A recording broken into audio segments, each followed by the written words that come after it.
Today we're on that Halo shit again, baby. Johnson, take it away. You heard the lady. Move like you got a purpose.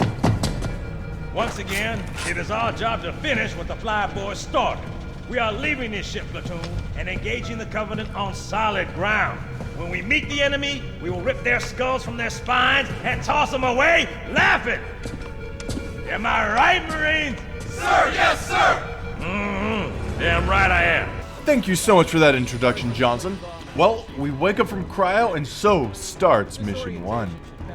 We make our way to the bridge after an annoying, monotonous, garbage, disgusting, horrible controls check.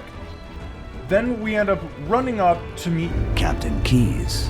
He informs us that he's going to land the ship manually on the ring, and that you and Cortana are going to be leaving the ship.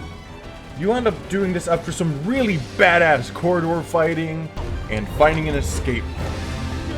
Now would be a very good time to leave. And speaking of escaping, it would mean a lot to me if you would subscribe so I can escape the 9 to 5 hellscape. We're coming in too fast. Hey, air brake failure. They flew too early. I'm losing her. Brace for impact. Hey, you're finally awake. Chief? Chief, can you hear me? Alright, now that we're on the ring, it's time to save some soldiers. However, I will warn you, this is the most monotonous mission made and moreover makes me feel malcontent. You end up going from zone to zone, trying to save the different Marines and kill all the Covenant reinforcements, but even as someone who's played this mission several times, it's very hard to find each zone in a reasonable amount of time. I feel like Halo Combat Evolved in particular suffers from what a lot of early 2000s games suffer from, and that is pseudo-free world experiences, where the worlds are large and they make you feel like it's a free roam, but it's not actually a free roam. It just ends up making all the objectives harder to find, especially in situations like this. In any case, now that we're done saving all the Marines, it's time to blast off in a Pelican and start a plot to save Captain Keyes. We make a ground insertion at the base of the Covenant cruiser, the Truth and Reconciliation, and we slap the absolute ass of the Covenant ground forces, including 2 hunters for the curious among you. And we board the ship. Here we fight our way to the brig and free Captain Keyes and some Marines. After this we borrow a Covenant dropship and leave.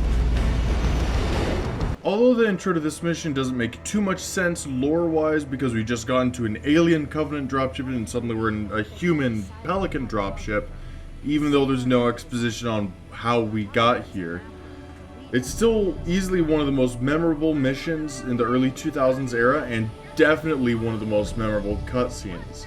Our objective here is to find the cartographer so we can then locate the control room. Now that we're landed, let's storm the beach and enter this Forerunner structure. Oh no, a door has been blocked and we clearly can't go on. This must be where the game ends. Nah, fuck that mess. It's time to rip and tear. Until it is done.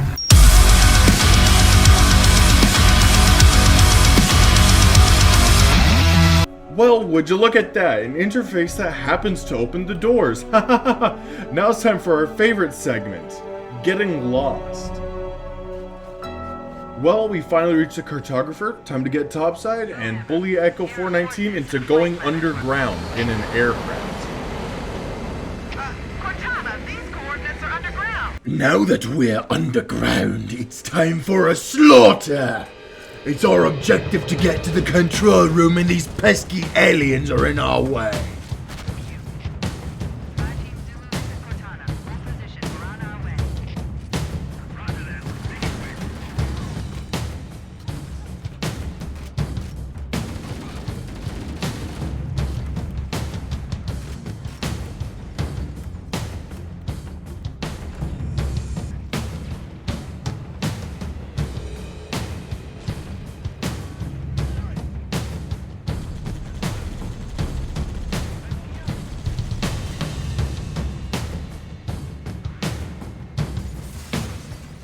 Alright, now that we're here, we'll let Cortana into the panel and... Before it's too late. Oh shit, this is not a good thing. Have you ever heard of the Great Flood? No, put your fucking Bibles down, put the crosses down. No, bad. Bad Christian, bad. This is Halo time. Video game time, not Christian time. Anyways, have you ever heard of the Flood? If you haven't, now you have. Rip Jenkins. Poor lad, never stood a chance. Mission 7, the library. Those words spark dread into any diehard Halo fan. You see, it's a difficult level that has exclusively Flood enemies and is very long. In addition to the horror-esque aspect of the mission, it's just pain. It's pain. It is pain.exe if it were in a video game. Alright, and now it's time to activate the ring's defenses and kill the Flood so we don't have to worry about... Left out that little detail, did he? Oh. Oh, the monitor, you're telling me he was a dirty liar? Oh, okay. Well, you know what? Let's just... Overload. Pulse. Generator. Alright, so I have a little bit of good news and a lot of bad news. The good news is that Cortana figured out a way to tap into the teleportation array on the ring. The bad news is that permanently damaged our shield regen.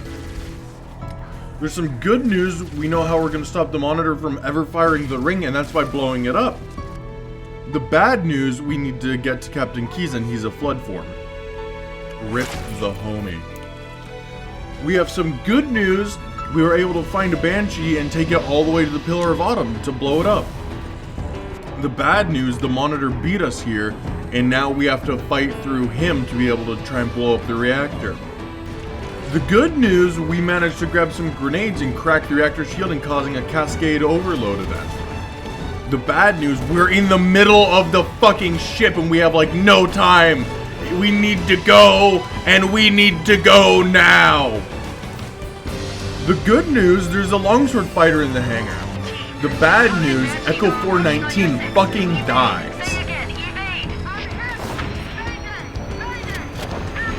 And with that, Halo Combat Evolved is finished, and I feel like there's no ground really for Halo to cover after this point. You know, I really feel like there's not going to be another installment. I kind of think that Halo's finished. No, I think we're just getting started.